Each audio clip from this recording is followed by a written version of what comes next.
বাংলাদেশে ডক্টর মুজাফফর বিন মহসিন জাল হাদিসের কবলে রাসূলুল্লাহর সালাত, তিনি কারাগারে গিয়েছিলেন। তিনি মাওলানা দেলওয়ার হোসেন সাঈদীর বিরুদ্ধে দুটো কিতাব লিখছেন। কারাগারে যাওয়ার পরে সাঈদী সাহেবের সাথে দেখা হয়েছে, কথাবার্তা হয়েছে, উঠে বসা হয়েছে। এই বইটি সাঈদী সাহেব আগেই পড়েছে, মুজাফফর বিন মহসিন কারাগারে যাওয়ার আগে। এই ঘটনা সোশ্যাল মিডিয়াতে ভাইরাস হয়েছে। সাঈদী সাহেব আমির জামাতকে একটা চিঠি লিখেছেন, বিগত জীবনে যা নামাজ পড়েছি আমার নামাজ একটু হয়নি, আপনি জামাত এবং শিবিরের সিলেবাসে এই কিতাবটা অন্তর্ভুক্ত করুন।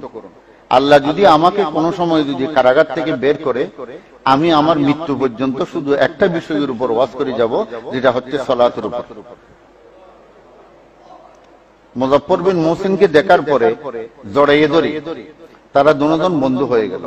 তিনি কারাগার থেকে বের হয়ে একটা কিতাব লিখছেন,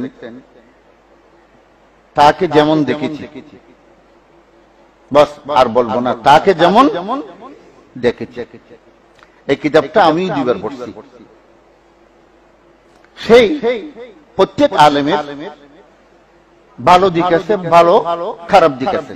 এটা আমার বেলায় আমার 10টা ভালো দিক থাকলে 12টা খারাপ দিক আছে।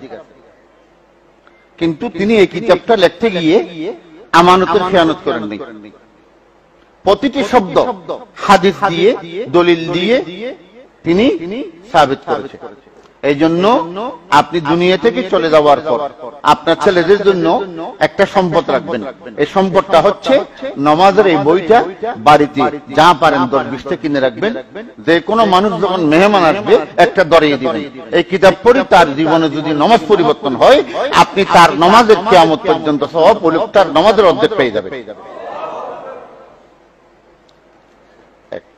শিরিক কিউ কেন, এটার উপর পিএইচডি করেছে। এর চেয়ে শিরিকের উপর আর সুন্দর কিতাব নাই।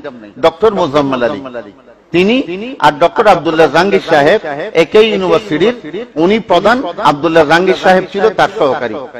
এরপরে আব্দুল্লাহ জাহাঙ্গীর সাহেব প্রধান হয়েছেন, উনি তফসির বিভাগের হেড।